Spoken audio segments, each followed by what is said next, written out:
എല്ലാ കൂട്ടുകാർക്കും നമസ്കാരം. നമ്മുടെ പുതിയ വീഡിയോയിലേക്ക് സ്വാഗതം. ഇന്നത്തെ നമ്മുടെ വീഡിയോ ആവിയിൽ വേവിച്ചെടുത്ത തനി നാടൻ പലഹാരമാണ്.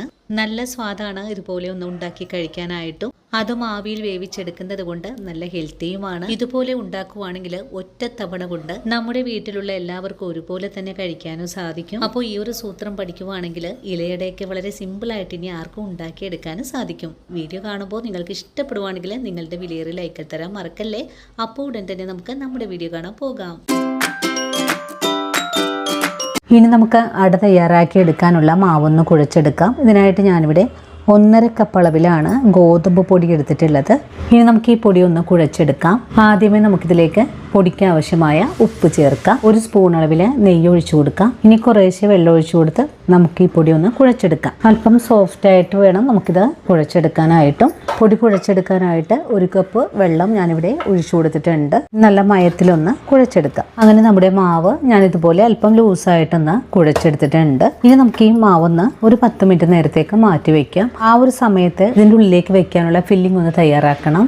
ഇനി ഒരു പാൻ അടുപ്പിലേക്ക് വെച്ച് കൊടുക്കാം. പാൻ ചൂടായി വരുമ്പോഴേക്കും ഇതുപോലൊരു ഏത്തപ്പഴം ഒന്ന് പൊടിയായി കട്ട് ചെയ്തെടുത്തിട്ട് വരാം. പാൻ ഇപ്പോൾ ചൂടായി വന്നിട്ടുണ്ട്. നമുക്കിതിലേക്ക് കുറച്ച് നെയ്യ് ഒഴിച്ചു കൊടുക്കാം. നെയ്യ് ചൂടായി വരുമ്പോഴേക്കും നമ്മളിപ്പോൾ കാണിച്ചിട്ടുള്ള ഏത്തപ്പഴം ഒന്ന് പൊടിയായി കട്ട് ചെയ്തതാണ് ഈ ഒരു നെയ്യിലേക്ക് ചേർക്കേണ്ടത്. ഇനി ഫ്ലെയിം കൂട്ടി വെച്ച് ഏത്തപ്പഴം നല്ലോണം തന്നെ നമുക്കൊന്ന് വഴറ്റിയെടുക്കാം. വഴറ്റുന്ന ഏത്തപ്പഴത്തിലേക്ക് അരമുറി നാളികേരം തിരുമിയത് കൂടെ ചേർക്കാം. വീണ്ടും നല്ലോണം തന്നെ വഴറ്റിയെടുക്കാം. ഏത്തപ്പഴം വഴണ്ടു കഴിഞ്ഞാൽ പിന്നെ നമുക്കിതുപോലെ ഒന്ന് ചെറുതായിട്ടൊന്ന് ഒടിച്ചുകൂടെ കൊടുക്കാം. ഏത്തപ്പഴവും നാളികേരവും ഒക്കെ ഒന്ന് നല്ലതുപോലെ ഒന്ന് ചൂടായി കഴിഞ്ഞാൽ പിന്നെ നമുക്കിതിലേക്ക് മധുരത്തിന് ആവശ്യമായ 1/2 കപ്പ് ശർക്കരപ്പൊടി കൂടെ ചേർക്കാം. നിങ്ങൾക്ക് ശർക്കരപ്പൊടിക്ക് പകരമായിട്ട് ശർക്കര ഉരുക്കിയും ചേർക്കാവുന്നതാണ്. വീണ്ടും ഇതെല്ലാം കൂട്ടി യോജിപ്പിച്ച് ഒന്ന് ഇളക്കി കൊടുക്കാം. ഇപ്പോൾ ശർക്കരയൊക്കെ നല്ലതുപോലെ ഒന്ന് മെൽറ്റായി വന്നിട്ടുണ്ട്. ഇനി ഒന്നുകൂടെ പഴം ഒന്ന് ഉടച്ചു കൊടുത്തതിന് ശേഷം നമുക്ക് ഫ്ലെയിം അങ്ങ് ഓഫ് ചെയ്ത് കൊടുക്കാവുന്നതാണ്. ഈ സമയത്ത് അല്പം ഉപ്പും കൂടി ഇതിലേക്ക് ചേർക്കാം. 1 നുള്ള് അളവിൽ ചേർത്താൽ മതിയാകും. മധുരമൊക്കെ ഒന്ന് ബാലൻസ് ആകാനും വേണ്ടിയിട്ടാണ്.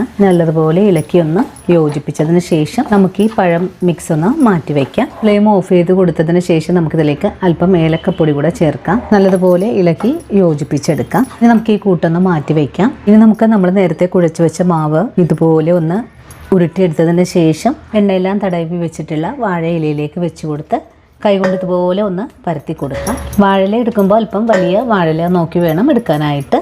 തിന്നായിട്ട് തന്നെ നമുക്കൊന്ന് പരത്തിയെടുക്കാം.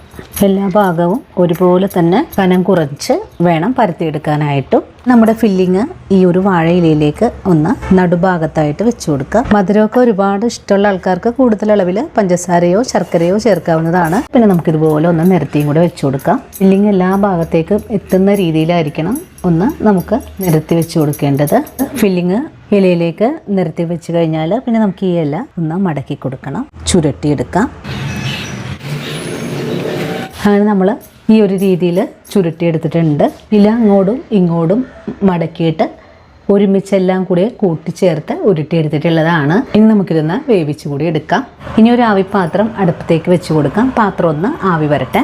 പാത്രം ഇപ്പോൾ ചൂടായി വന്നിട്ടുണ്ട്. ഇനി നമുക്ക് ഈ പാത്രത്തിലേക്ക് നമ്മൾ ചുരുട്ടിയെടുത്തിട്ടുള്ള അട നമുക്ക് വേവിച്ചെടുക്കാം. ഈ ഒരു രീതിയിലേക്ക് നമുക്കൊന്ന് മടക്കി വെച്ച് കൊടുക്കാം. ഇനി നമുക്ക് പാത്രം മൂടി വെച്ച് വേവിച്ചെടുക്കാം.